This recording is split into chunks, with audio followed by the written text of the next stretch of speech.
Well, you can't play with pace when you turn the ball over, and that's one thing we did in game one that we're going to be very conscious about going into game two, especially on their home floor. So, you know, we're a team that play with pace. We know that, and in order for us to be as good as we can be offensively, we have to play with pace, but we have to control the ball as well.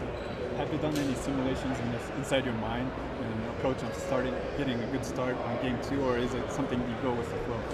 Nah, I don't simulate nothing in my mind as far as, but I just think about the game plan. I think about the matchups and things that we can do better. So we have another today. We're going to prepare tomorrow as well, get ready for the game, and you know, we'll be ready for the challenge. How can you exploit those pick and roll situations that you guys are so amazing in the last finals? Yeah, we got to just be much better. Like I said, you know, game one was a fill out for us, and they definitely took advantage of all our miscues, so we'd be a lot better. Is getting more physical something you guys might be trying to do? Well, I mean, that's always been something that we talk about. So, you know, we look forward to, you know, seeing what we can bring to the game in game two. Coach Lue said this is the best team he's ever seen. Do you agree with that? I mean, I've seen a lot of great teams, and they rank right up there. You know, they work well together. You know, they have some guys that that could actually lead a franchise without anybody else by themselves. So, you know, they put you in tough positions defensively and offensively. So, you know, you got to be able just to keep your composure, you know, stick to the game plan, and try to execute as best as you can for sure.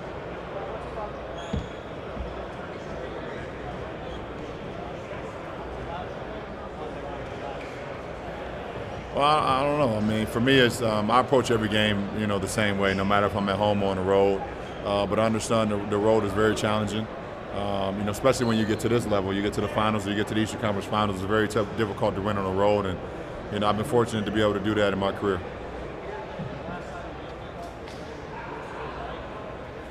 No, it's not. It's not. I don't even know about the stats of my career until someone brings it up. So I don't get caught up in what I've done over the years. I get drawn in too much of what I'm doing right now in the present, and my only focus is what I can help to, you know, help this team, you know, be better for game two.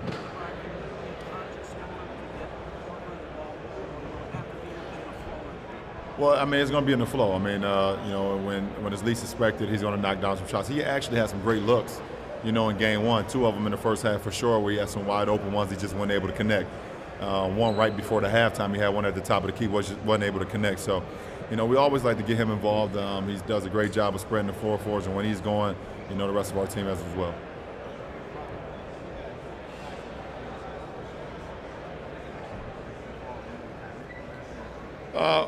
Pretty much. I mean, it falls on the ball handlers, myself, you know, Kai, D, Will, Shump, that brings the ball up the floor, but also the guys that just running wide. You know, we all have to run out, create space, create opportunity early in offense before their defense can get set where they're really good at. LeBron, you always talk about the difference between aggressive turnovers and unforced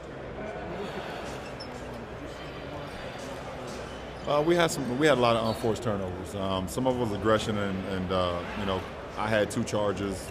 That's aggression. I could take those, but I also had some when I got caught up in the air trying to make some skip passes, and they was able to pick them off. And those are like pick sixes. You know, it's like throwing the ball to Deion Sanders. For the most part, it's going to be a touchdown going the other way. So, you know, there's a fine line, but you got to be able to.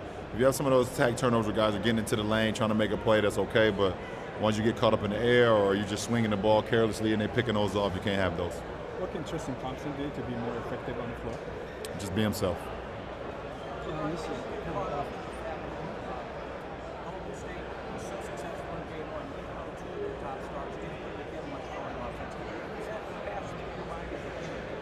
No, because at the end of the day, they have so many.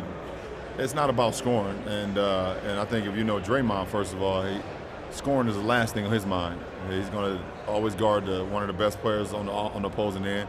He's going to get rebounds, he's going to get guys involved, and he's going to use his basketball IQ. And Clay had some good looks, it just didn't go in. So, you know, it doesn't. We don't get involved in who didn't play well, who played. Their team play well, and that's all that matters.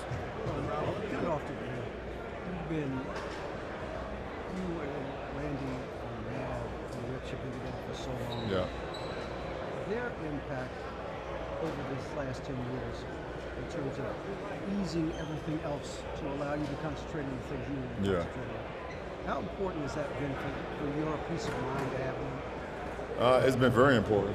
I think not only, David, what you're saying as far as them being able to handle, you know, things off the floor for me to just be able to focus on basketball. I think the biggest thing that Maverick, Randy, and Rich has given me is someone that if I'm messing up, they'll say, all right, what the hell are you doing?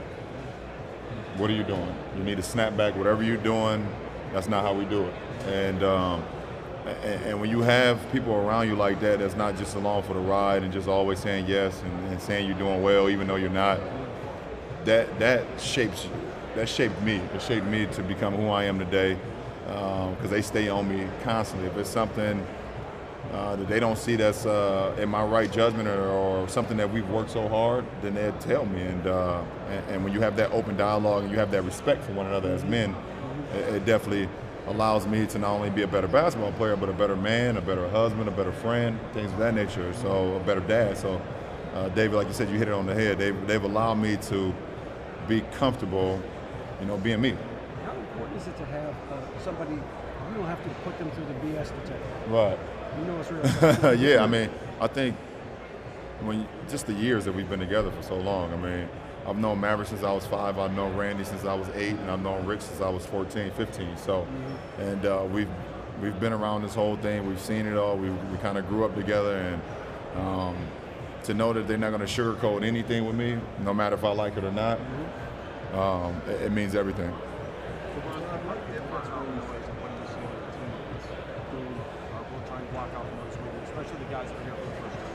I really don't hear the noise. I can really care less. I don't really doesn't matter to me. I'm just here to play ball and try to compete for a championship. The narrative and things that people writing articles and things that I don't care.